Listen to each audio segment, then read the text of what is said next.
Hello friends, welcome back to my channel. Mumbai उच्च न्यायालय प्रश्नपत्रिका क्रमांक 30 आपण आज बघत आहोत. या अगोदरच्या सगळ्या प्रश्नपत्रिका तुम्ही पाहिल्या असाव्या अशी अपेक्षा करते मी. तर आजचा आपला पहिला प्रश्न बघा.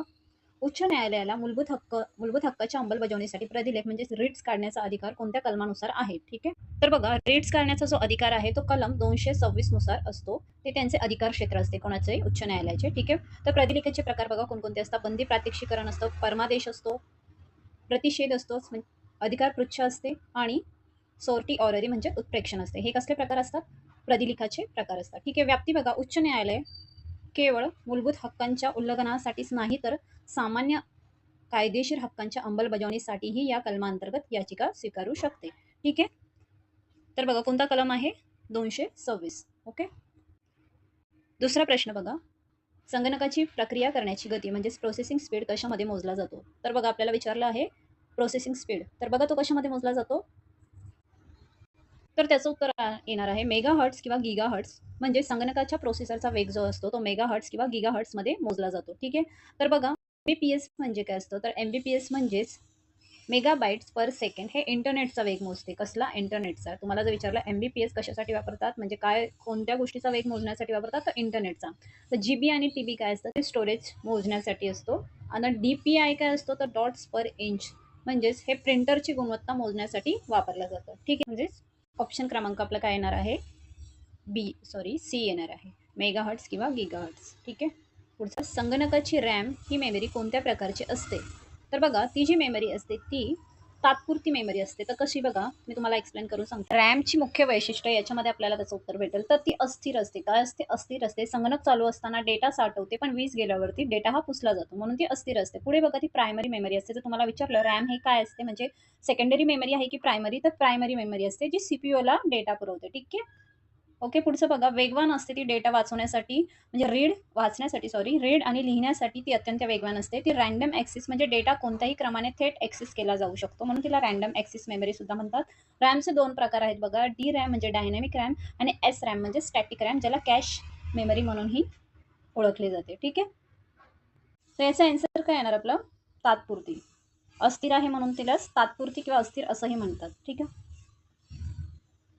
चौथा प्रश्न बघा, जेव्हा एखादी सार्वजनिक संस्था आपले कर्तव्य पार पाडत नसेल तेव्हा न्यायालय कोणता आदेश म्हणजे रिट देऊ शकते? तर बघा त्याचं उत्तर आपलं काय असणार? क्षणाद्वारे समजून घेऊया.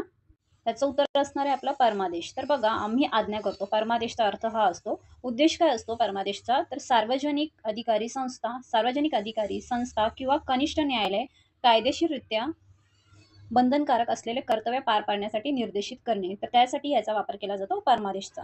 महत्वाचे मुद्दे बघा याच्यामध्ये काय? अनिवार्य कर्तव्य पार पाडण्यास अयशस्वी झाल्यास हे जे आहे ते जारी केले जाते. ठीक आहे. खाजगी व्यक्ती किंवा कंपनी विरुद्ध जारी केले जाऊ शकत नाही. ठीक आहे. कोणासाठी असतं ते? सार्वजनिक गोष्टीसाठी असतं. खाजगी व्यक्ती किंवा कंपनी विरुद्ध हे जारी केले जात नाही. काय? परमादेश. कर्तव्य विवेकाधीन असल्यास लागू होणार नाही, अनिवार्य नाहीये. कोणासाठी? कर्तव्य विवेकाधीन जे असतील त्यांच्यासाठी. उदाहरणार्थ सार्वजनिक विद्यापीठाला परीक्षा निकाल जाहीर करण्याचे निर्देशित कशाद्वारे करू शकतो? तर परमादेशद्वारे करू शकतो. कारण की ते जे विद्यापीठ आहे ते सार्वजनिक आहे. हेच खाजगी असेल तर नाही आपण ते परमादेशचा वापर करू शकत. ठीक आहे. आणि त्याच्यातलं आपण एक बघा, बंदी प्रात्यक्षिकरण म्हणजेच काय असतं? एखाद्या व्यक्तीच्या स्वातंत्र्याच्या हक्काचे रक्षण करणे आणि त्याला बेकायदेशीरपणे अटक करणे किंवा तुरुंगवासाला आव्हान देणे त्यालाच बंदी प्रात्यक्षिकरण असं म्हणतात. तर कोण दाखल करू शकतो या संदर्भात रीट किंवा याचिका? तर ताब्यात असलेली व्यक्ती किंवा त्याच्या वतीने कोणीही. प्रतिबंध किंवा हेबिएशन म्हणजेच काय? तर प्रतिबंध करणे किंवा निषिद्ध करणे. या सगळ्या गोष्टींचा आपल्याला अर्थ माहिती पाहिजे, कारण एक्झामला असे प्रश्न खूप येतात आणि कन्फ्युजन होतं की नक्की कोणत्या शब्दाचा काय अर्थ आहे. तो उद्देश काय असतो बघा, कनिष्ठ न्यायालय किंवा न्यायाधिकरणाला त्याच्या क्षेत्रापेक्षा किंवा त्याच्या अधिकाराबाहेर काम करण्यापासून. अधिकार म्हणजे काय बघा, तर को अधिकार म्हणजेच अधिकार पृच्छ किंवा को वॉरंटो. ठीक आहे. अर्थ काय असतो? कोणत्या अधिकाराने. उद्देश काय असतो? तर सार्वजनिक कार्यालयात एखाद्या व्यक्तीच्या दाव्याचे कायदेशीरतेला आव्हान देणे म्हणजेच काय असतं? को अधिकार असतो. ठीक आहे. ठीक आहे. तर याचं उत्तर काय येणार आहे बघा? याचं उत्तर येणार आहे परमादेश. का? कारण की सार्वजनिक संस्था आहे म्हणून. ठीक आहे. पाचवा प्रश्न बघा, भारतातील पहिली लीगो वेधशाळा महाराष्ट्रातील कोणत्या जिल्ह्यात उभारली जात आहे? तर बघा त्याचं उत्तर आहे बी, हिंगोली. ठीक आहे. आपण विश्लेषण समजून घेऊ. संदर्भात आहे ती शाळा. तर बघा भारतातील पहिली वेधशाळा म्हणजे लिगो लेझर, तिचा जर तुम्हाला फुल फॉर्म विचारला की लिगोचा फुल फॉर्म काय, तर लेझर इंटरफॉर्मेटर गॅव्हिटेशनल वेव्ह ॲब्झर्वेटरी. ठीक आहे, ऑब्झर्वेटरी. ठीक आहे, म्हणजे वेधशाळा आहे ती एक, जी महाराष्ट्रातील हिंगोली जिल्ह्यात उभारली जात आहे. कुठे, हिंगोली. हा प्रकल्प हिंगोली जिल्ह्यातील औंढा नागनाथ तालुक्यात दुधाळा परिसरात साकारला जात असून एका प्रगत गुरुत्वाकर्षण लहरींचा अभ्यास करण्याचा जागतिक दर्जाचे हे संशोधन प्रकल्प आहे. ठीक आहे. 6वा प्रश्न बघा आपला. फेब्रुवारी 2026 मध्ये पहिला राज्य क्रिकेट महोत्सव मध्य प्रदेशात आयोजित करण्यात आला. तर आपल्याला हे बरोबर आहे की चूक आहे हे विचारलं. या प्रश्नामध्येच बघा चूक आहे. तर बघा या संदर्भात आपण समजून घ्या. तर त्याचं उत्तर असणार आहे बरोबर, कारण की 28 फेब्रुवारी 2026 रोजी मध्य प्रदेशातील पहिल्या नॅशनल दिव्यांगजन क्रिकेट स्पोर्ट्स फेस्टिवलचे उद्घाटन करण्यात आले आहे. ठीक आहे, तर ते बरोबर. अर्धचंद्र देणे या वाक्यप्रचाराचा अर्थ आदर करणे असा होतो. हे बरोबर आहे की चूक आहे? तर बघा याचं उत्तर जे असणार आहे ते चूक असणार आहे. चंद्र देणे याचा नेमका अर्थ असतो हकलपट्टी करणे किंवा हकलून देणे. ठीक आहे, तर आदर करणे हा त्याचा विरुद्ध अर्थ होऊन जाणार. ठीक आहे.